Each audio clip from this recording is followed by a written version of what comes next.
Hey guys, welcome to the next game. This is Insetic with Blank Tester Yo. and Matt Rocks 101. That's me, I'm Matt. And today we are playing ATV Offroad Fury 2. Whoa. I like doing tricks right at you. Yeah.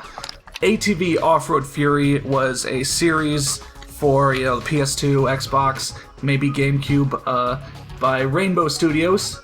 You might have heard them from around that time. They did that series, they did the MX vs. ATV series, and a couple other things like the Splashdown games, which I've covered. Yep. Matt Hoffman Pro BMX 2, which I've covered.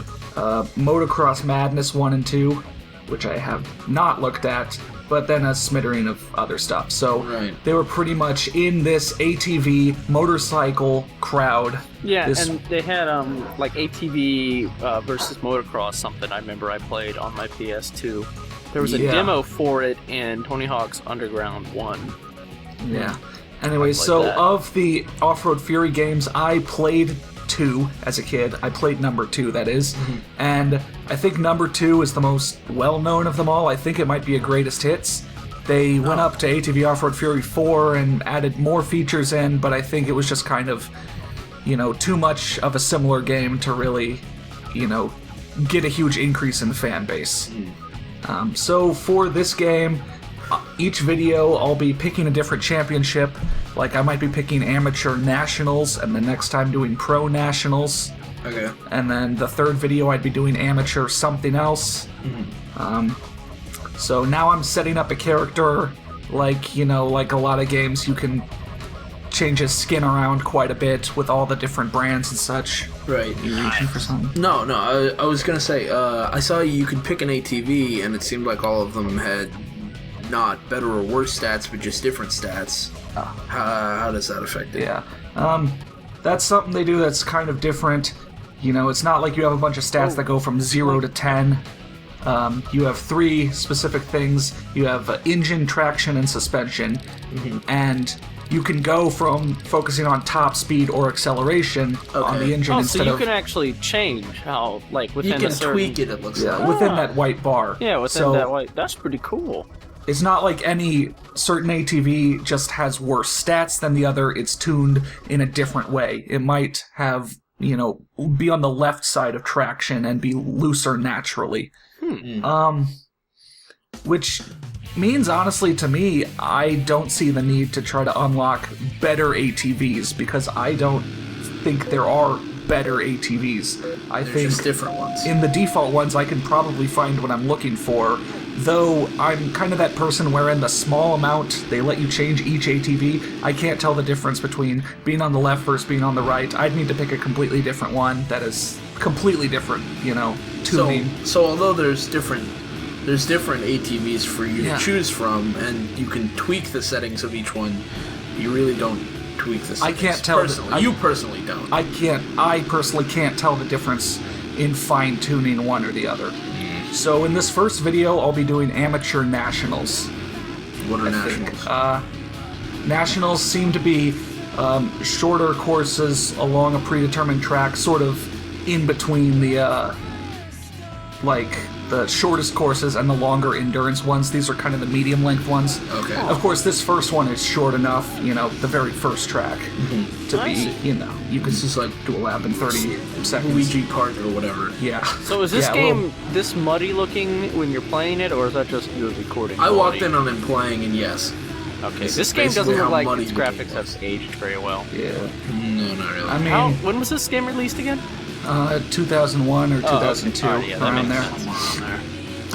So it's kind of a standard racing game, sort of in the middle, really, in the genre. It's not a super technical simulation type game, but it's not one that goes all out for a crazy experience. Yeah. You do have some tricks you can do, but that's really kind of it. You're not trying to, drift around corners perfectly right or whatever. The one technical thing is that you do want to get a good line on the, on the ramps and on the jumps. You don't want to, crash into the top of the next ramp and lose all your speed. Yeah, that's what I did a lot of. Jump, not just jump at the top, but jump the right amount at the top. Yeah. To land well on the next one. Yeah, which leads into the preloading system, which I'll talk about next race. Oh, okay. Which is, kind of that one way the game is a bit technical. Mm-hmm. So after you can win a race to get a certain amount of championship points. You see, even winning one race means I can just finish dead last in the next one. Mm-hmm. I am on amateurs, Right. but that's, goes consistent to the pro events as well. And I am on normal, though I don't really want to play on expert for all of this. Because this game isn't particularly hard, but it's not really easy. There's not really a lot of rubber banding because the AI will consistently do decent. Right. Until they crash for whatever weird reason. But, so preloading is the bar you see on the bottom right, which turns blue and then turns orange a certain amount. Oh, I didn't notice that.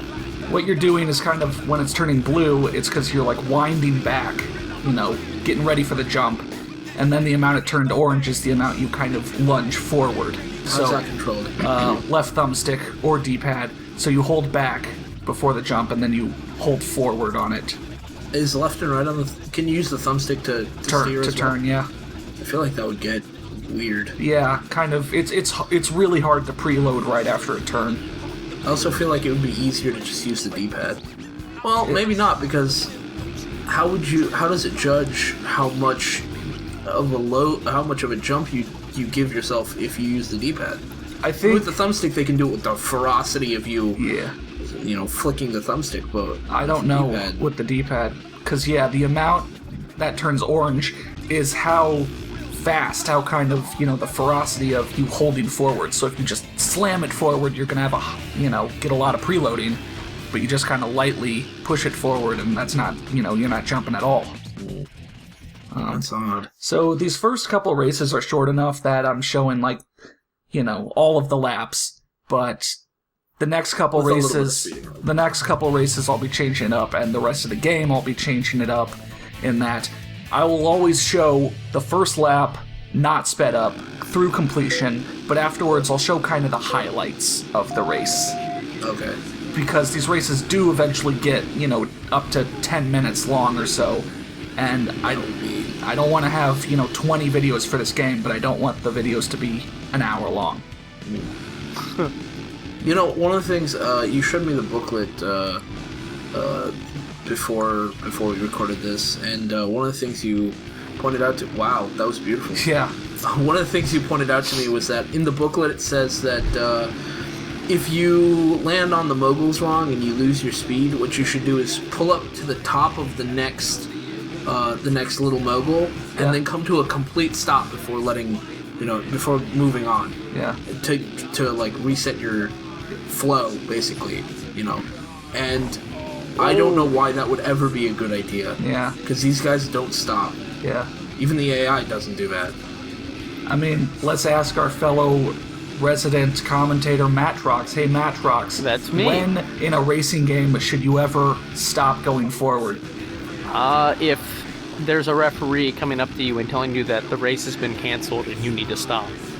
You're right, that would be the one. That I would say. Or if someone's pointing a gun at you and telling you to stop, or they'll shoot you, and they're within. Where are they standing? Well, I was gonna say, and they're within a position to be able to shoot you.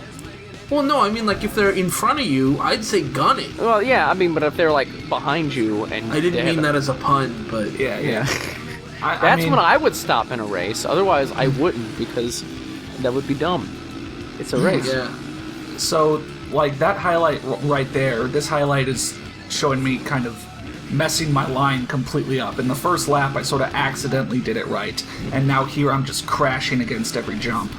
It doesn't look that bad, though. I mean, it doesn't. I shouldn't slow down to a dead stop, but the guy did catch up to me. He did start getting a lead, and I did only take it back when I kind of got back in the flow. I think that's probably why people play these games. I mean, there is a slight amount of, enjoying when you get the line perfectly right.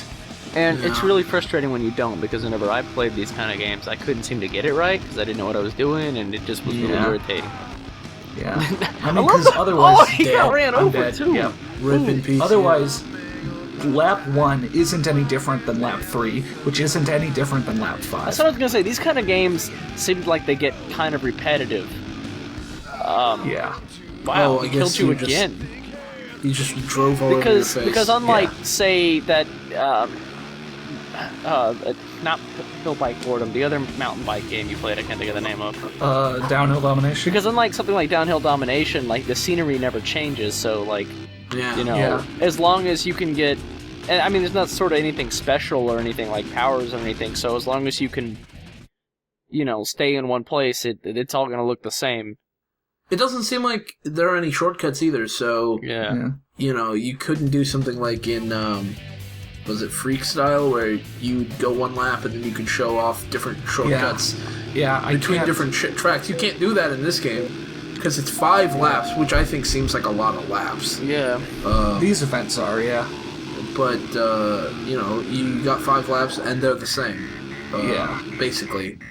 Yeah, I mean, it's just kind of... The key to winning is consistently doing well. I mean, the PS2, Xbox, GameCube era had a lot of these just kind of racing games, which is why I don't really want to touch any of them, because they all seem really boring. Like, you know, you remember when every car company had their own racing game? You know, Ford Racing, VW, Beetle Racing. Yeah.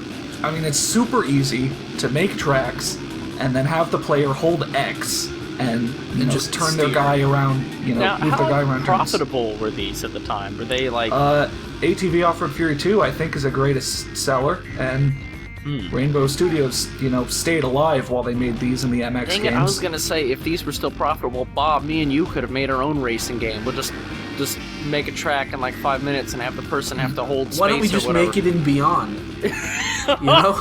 It'll be one of countless Beyond games besides Space Station 13 that no one has played. And it'll be a racing game, so it'll be really shitty. But like in the successful racing games, in the successful games where you go around the same track a bunch of times, there's usually still some element to it that makes it kind of wild or whatever. Like you might be a mechanic that stands out. Yeah, you might be, you know, dodging traffic in like Midnight Club or Burnout. Or in Burnout you might be like, you know, destroying the AI and getting these cool little kill cams basically. And also, I mean, like, there's also kart racers basically fall into that MX genre versus as well. ATV, that's what I played. Offroad Fury. I don't know if it was called Offroad Fury, but it was MX versus ATV. That was the one I played. And there was 2 of them. There was the one that came on the... I think there were 2 games, yeah. One came on the demo disc for... Or one was on the demo... Not on the demo. One was a demo on Tony Hawk's Underground. Words. Come on. I'm getting it out. And the other one was the... Like, I guess it was the first one I owned. And the first one I owned looked a lot like this one. And then the one that was the demo for... the one that was on... Yeah, the one that was a demo on Tony Hawk's Underground looks like it had a lot more variety and everything that was going on, and you could, like, hit people, which I thought was kind of weird. Hang on. It says points required to advance not applicable. Yeah. So, I mean, does that mean you're guaranteed the win? Yeah. I'm guaranteed to get a gold in this whole amateur nationals thing. So are we gonna see one of these riders do something that their families will miss them for? I don't know. You'll see me bumble around. I don't give a shit about the AI. The dust. Yeah. You'll see what happens is you know the way he phases, right? What happens is every time he crashes like that, he dies, and they have to get a new ATV person to replace him in the race. They pull one clone out of the vat. Oh, there, I died. Yeah, There's so one. he's dead, and they have a new clone now in his place. Right. Yeah. So I mean, I'm kind of bagging on the game a bit, but there's a reason it's, you know, sold. You know, it's greatest hits or whatever, and because I see it as kind of just mindless, but some people could see it as mindless entertainment. You know, Well, I mean, once I see it as mindless. Once I start up a race, you know, I don't feel like turning the game off. You know, I was going to say maybe the reason it sold place. so much was it was more of a product of its time. I mean, like ATV Offroad Fury 2 came out around the time where they didn't have too many games like this, and it might have just done what it did better than everyone else at the time. But I mean, looking back at it, there was a lot of, I'd say, the ATV game on the demo disc looked like it was a lot better than this one already, and that one came out way later. So I feel like maybe the reason this was such a hit was because of the time it came out. Yeah. Not I mean, necessarily. you're right. Mindless was a bad word. It's just kind of simple. There's one more clone. Yeah, there's another one. Yeah, but it doesn't matter. Yeah. Anyway, I mean, like, McNabb and Joseph and naturally, Foreskin, I want to catch up. I want to, take the inside turn just right. I want to go over that he from wants fourth to make the to science first. corporation that made his cloning possible proud. Yeah. Oh, jeez. Exactly. I mean, like I said, I really like this Korn song. And by really like, I mean...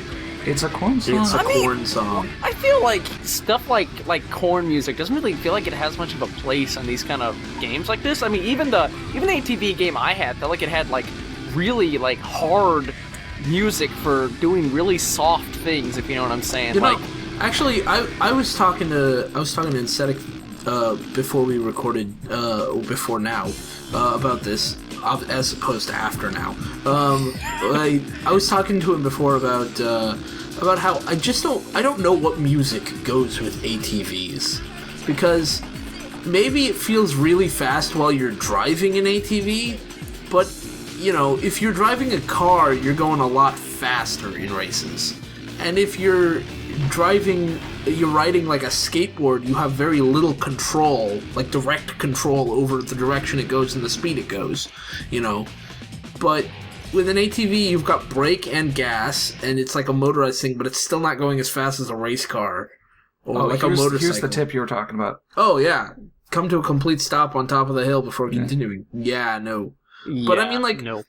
I don't know how fast... Like, I don't know. It just doesn't seem super fast, and I mean, it's dangerous, but it's... Like, you don't really know what genre of music would go with ATV racing. Just kind of some stuff would be too hardcore and some would be too soft. I think they should have just acoustic guitars playing dueling banjos on repeat. It's like the music that would go with ATV racing is kind of like the royalty-free rock music they list out for like commercials and such. Yeah, I feel like that would or maybe just chopsticks, like a sound piano, just chopsticks on loop. Chopsticks. I'm not so sure about that. Chopsticks. Right. Well, I hope it kind of explained the game decent enough. It really is one that you can kind of pick up everything you're supposed to do within a lap or such, which is why I could go to all these tracks for the first time, have and maybe win. A bad lap one, maybe a couple bad laps in there, but still like ultimately kind of prevail. Well, it was an amateur event. The pros ones do get harder, but... Okay. Yeah, so like I said, like, all the videos from now on will kind of be summaries. I mean, if you really want a full race, I do have the footage, but some of these races do go up to 12 minutes long or such. But, I hope you guys stick around, and like I said, this was a greatest hits. If a bunch of you played it and you like the game a lot, or you feel differently than me, post, and I'll try to reply back to you. Yeah. Otherwise, continue... and if you say something I disagree with, I'll bitch you out in the comments. I won't actually do that. And I'll help. Oh, okay. I guess I'm gonna do You're about to get triple teamed. You want to get slammed? Yeah, I'll see you in the ring. Should I drop you? Do you want me to drop you? Alright. We'll see you guys next time for the Pro Nationals. Oh, yeah.